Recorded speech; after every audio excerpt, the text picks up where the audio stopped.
काशी विश्वनाथ की जय, भगवान भोलेनाथ की जय, समस्त भाइयों की जय, गंगा मैया की जय। जय जय श्री सीताराम। महादेव का वरदान। प्रसारण विनोद प्रहरी यूट्यूब चैनल की तरफ से। साथियों, गज और असुर के संयोग से एक असुर का जन्म हुआ। उसका मुख गज जैसा होने के कारण उसे गजासुर कहा जाने लगा। गजासुर शिव जी का बहुत बड़ा भक्त था, सेवक था, और शिव जी के बिना अपनी कल्पना ही नहीं करता था। शिव के बिना अपनी कल्पना ही नहीं करता था। उसकी भक्ति से भोले भंडारी गजासुर पर प्रसन्न हो गए, वरदान मांगने को कहा। साथियों, गजासुर ने कहा कि प्रभु, आपकी आराधना में कीट पक्षियों द्वारा होने वाले विघ्न से मुक्ति चाहिए, इसलिए मेरे शरीर से हमेशा तेज अग्नि निकलती रहे, जिससे कोई पास ना आए और मैं निर्विघ्न आपकी आराधना करता रहूं। महादेव ने गजासुर को उसका मनचाहा वरदान दे दिया। गजासुर फिर से शिव जी की साधना में लीन हो गया, लग गया।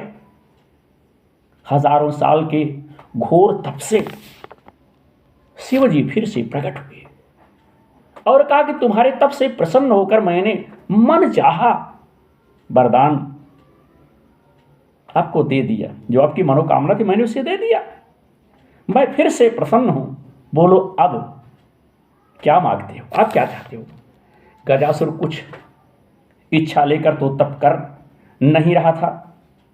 उसे तो शिव आराधना के सिवा और कोई काम पसंद ही नहीं था। लेकिन प्रभु ने कहा कि वरदान मांगो, तो वह सोचने लगा, विचार करने लगा कि भैया क्या करें। गजासुर ने कहा, वैसे तो मैंने कुछ इच्छा रख कर तप नहीं किया, लेकिन आप कुछ देना चाहते हैं तो आप कैलाश छोड़कर मेरे उधर पेट में ही निवास करें। हरिओम। गजासुर ने कहा। भोले भंडारी गजासुर के भोले भंडारी गजासुर के पेट में समा गए। माता पार्वती ने उन्हें खोजना शुरू किया, लेकिन वह कहीं नहीं मिले। ना ही उन्होंने विष्णु जी का स्मरण कर शिव जी का पता लगाने को कहा। श्री हरि ने कहा, बहन आप दुखी ना हो, भोले भंडारी से कोई कुछ भी मांग ले, दे देते हैं। वरदान स्वरूप वह गजासुर के उदर में वास कर रहे हैं। श्री हरि ने एक लीला की। उन्होंने नंदी बैल को नृत्य का प्रशिक्षण दिया और फिर उसे खूब सजाने के बाद, खूब विधिवत से सजा लिए, सजाने के बाद गजासुर के सामने जा करके नाचने को कहा। श्री हरि स्वयं एक ग्वाले के रूप में आए और बांसुरी बजाने लगे। बांसुरी की धुन पर नंदी ने ऐसा सुंदर नृत्य किया कि गजासुर बहुत प्रसन्न हुआ। उसने ग्वाला वेशधारी श्रीहरि से कहा, मैं तुम पर प्रसन्न हूं। इतने साल की साधना से मुझ में वैराग्य आ गया था। तुम दोनों ने मेरा मनोरंजन किया है, कोई वरदान मांग लो। हरिओम। श्री हरि ने कहा, आप तो परम शिव भक्त हैं। शिव की कृपा से ऐसी कोई चीज नहीं जो आप हमें ना दे सके, किंतु मांगते हुए संकोच होता है कि कहीं आप मना ना कर दें कि भैया मैं ये चीज आपको नहीं दे पाऊंगा। श्री हरि की तारीफ से गजासुर स्वयं को ईश्वर तुल्य ही समझने लगा था। उसने कहा कि तुम मुझे साक्षात शिव समझ सकते हो, मेरे लिए संसार में कुछ भी असंभव नहीं है। तुम्हें मन चाह वरदान देने का मैं वचन देता हूं। श्री हरि ने कहा, आप अपने वचन से पीछे तो नहीं हटेंगे? गजासुर ने धर्म को साक्षी रखकर हामी भरी तो श्री हरि ने उनसे शिव जी को अपने उदर से मुक्त करने का वरदान मांगा।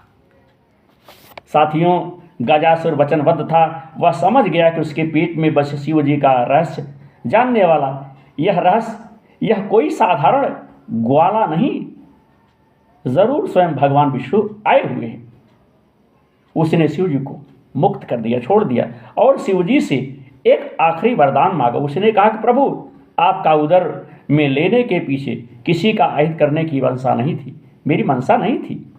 मैं तो बस इतना चाहता था कि आपके साथ मुझे भी स्मरण किया जाए। शरीर से आपका त्याग करने के बाद जीवन का कोई मोल नहीं रहा, इसलिए प्रभु मुझे वरदान दीजिए कि मेरे शरीर का कोई अंश हमेशा आपके साथ पूजित हो। शिव जी ने उसे वरदान दे दिया। श्री हरि ने कहा, गजासुर तुम्हारी शिव भक्ति अद्भुत है, शिव आराधना में लगे रहो, समय आने पर तुम्हें ऐसा सम्मान मिलेगा जिसकी तुमने कल्पना भी नहीं की होगी। जब गणेश जी का शीश धड़ से अलग हुआ तो गजासुर के शीश को ही श्री हरि काट कर लाए और गणपति के धड़ से जोड़कर जीवित किया था। इस तरह वह शिव जी के प्रिय पुत्र के रूप में प्रथम आराध्य हो गया। तो आज यह भगवान देवादिदेव भगवान भोले से संबंधित जो हमने कहानी बताई, या भैया विशेष तौर पे शिवरात्रि से संबंधित, आने वाले समय में शिवरात्रि आ रही है।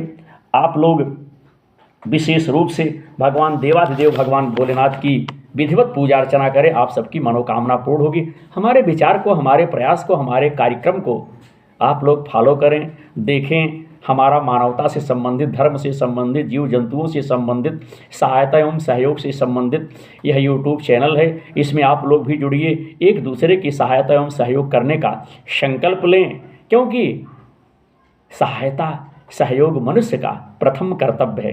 देखते रहिए और हमारे यूट्यूब चैनल से आप लोग जुड़िए, जिसका नाम हमने रखा है विनोद प्रहरी यूट्यूबर।